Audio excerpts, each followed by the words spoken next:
It's time now for the Kill the Can Podcast.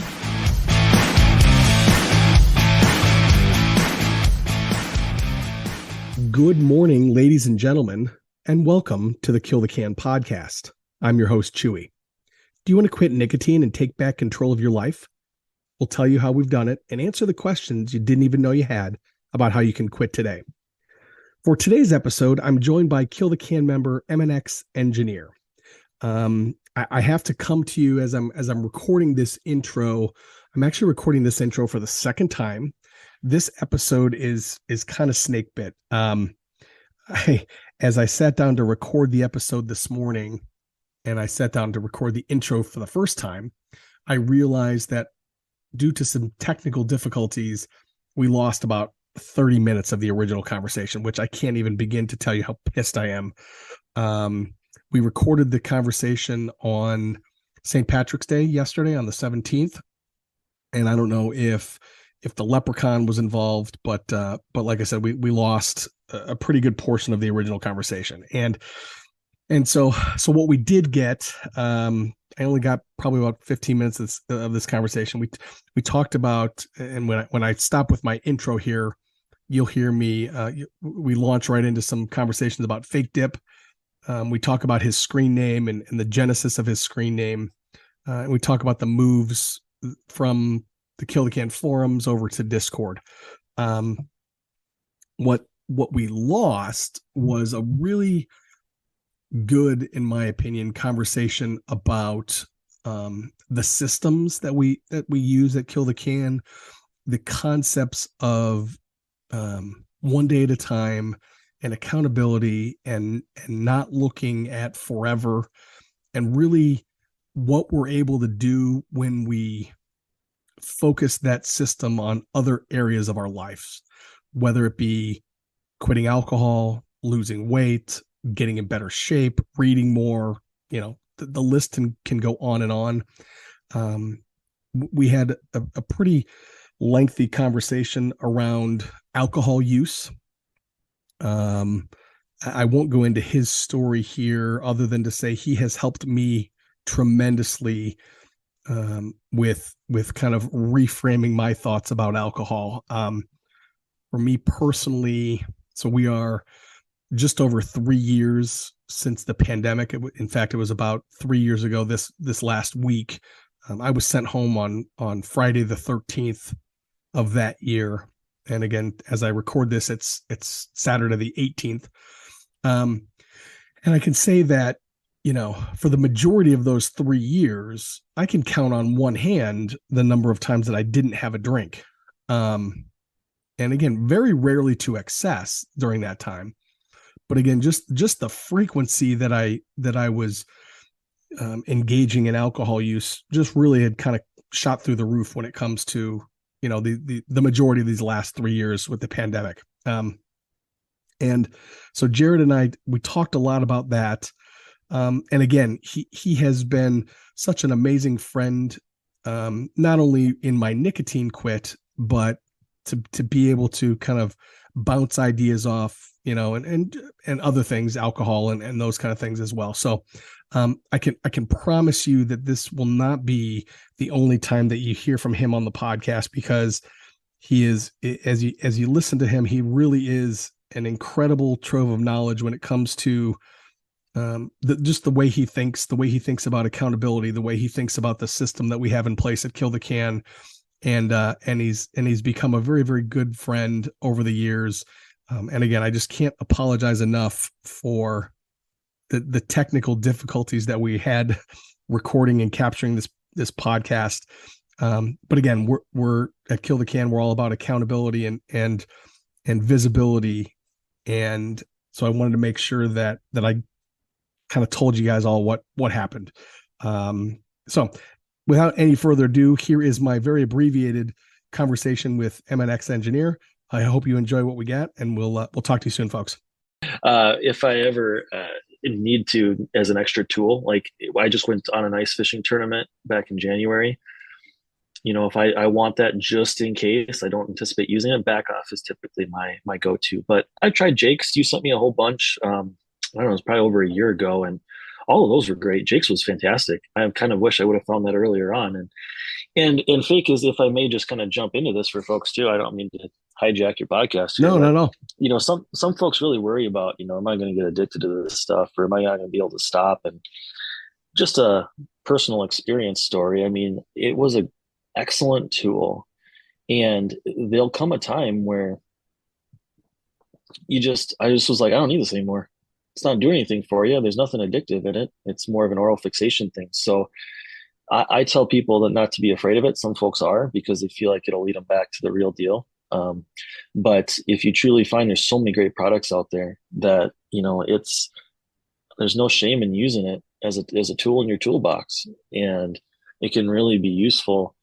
And you will get to a point where you just simply won't need it or want it anymore. And I haven't consistently used it for probably the last 3 years or 4 years even. Okay. So. Yeah, I have been such a huge, I'm right there with you. I've been such a huge proponent of fake dip, because I honestly think it's probably, aside from the system and the Kill the Can Brotherhood and that kind of thing, right?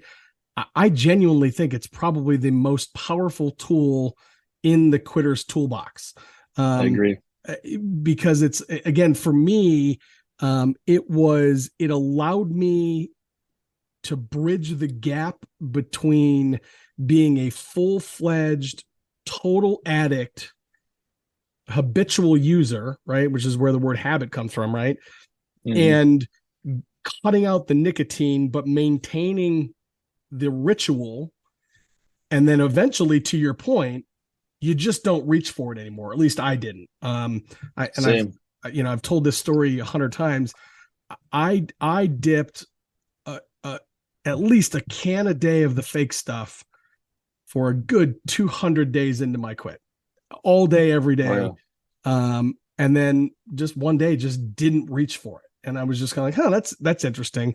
And I do think that the majority of the folks out there, they're kind of like that. I know there is a small sliver of folks that they think it's too close to the real thing for them, and it might lead them, and obviously for those people, it's not a great option. But at least in my experience and the folks that I've talked to, that the overwhelming majority of folks, that's not the case. True. Yeah. And for me too, if I'm being 100% honest, they're not cheap. So right. It got to a point where I was like, it kind of was a balance of like, I really don't need this, and I don't need to be spending this amount of money on something that doesn't really help me anymore. Like it did. And I would say it was very useful and super helpful. But, it got to a point where I'm like, I'm spending just as much as I did when I was actually buying the real deal. Like I don't need part of quitting, the benefit is saving some money too on top of it all. So I realized I didn't need that anymore, and it could save some of that money. So, but no, I still tout it. I still follow different brands, like Back Off and some other ones on the social media platforms. And I love the reviews you do of them. I think they're super helpful for folks. And definitely a top 3 tool in the toolbox. Thank you. For sure. So I got 2 more questions here, and then I'll let you go. First question is, I always like to ask people about their screen name. So I don't think you're an engineer, right? I am. You are an engineer, but you're not an ex-engineer. So yeah, I'll be happy to clear this up after 7 years. So when I signed up, there was, I don't know if it was because, I think it was someone's probably going to correct me on this, but Xbox screen names, I don't think you could have spaces. Okay. And so I had, when I was creating screen names on Xbox, when I was a gamer, you always put in X's instead of spaces. Okay. And so when I signed up, I just assumed that I couldn't have a space in my username. So the X is literally just a placeholder, like an underscore. And an underscore probably would have been less confusing, but essentially the username is simply Minnesota MNxEngineer. But a lot of times, everyone, to shorthand it will say MNX or whatever it is. And so, no, I have a bachelor's degree in mechanical engineering from North Dakota State University.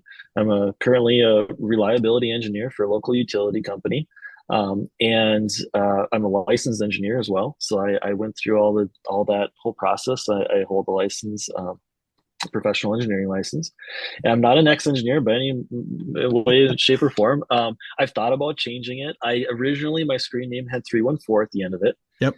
And that was just because I was a nerdy engineer and Pi was something that was cool. And for some reason, like almost all those screen names on Xbox, someone's got numbers after it, right? So I just figured I'd throw those numbers on the end. And over the years, I think it was a couple of years ago on the forum, I chopped off the 314. So it's just Minnesota Engineer. But there's something weird about us Minnesota folks that I always like to put the Minnesota abbreviation and stuff. I don't know what it is. Yeah. But if we're from Minnesota, you'll know. I think that's pretty much what I've determined.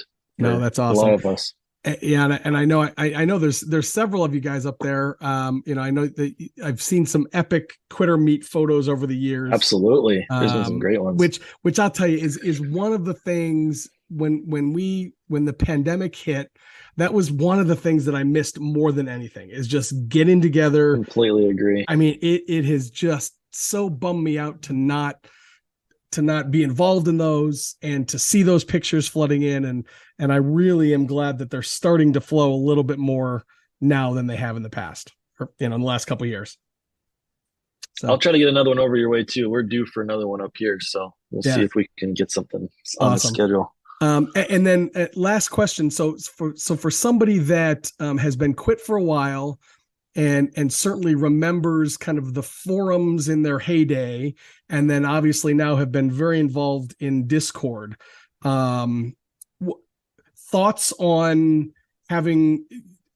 Discord, thoughts on the move, good, bad, indifferent. Obviously it's different, but just kind of any thoughts in general. Yeah. So, yeah, I guess it dates me. I feel old now, all the way back to the Zeta.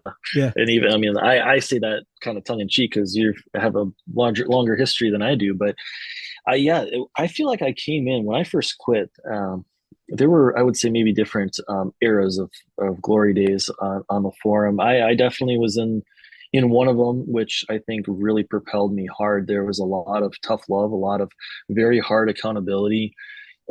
Which was something that, as you're well aware, was certainly something that seemed like it was we lost a little bit in the transition, especially to the Simple Machines forum that we still have available. And so, for that reason alone, the move to Discord, I think I was very supportive, and I'm very happy that we were able to find a platform that allowed more conversation. It allows engagement better than a traditional forum does. I love the forums. I think they had their place, and they still do to a degree.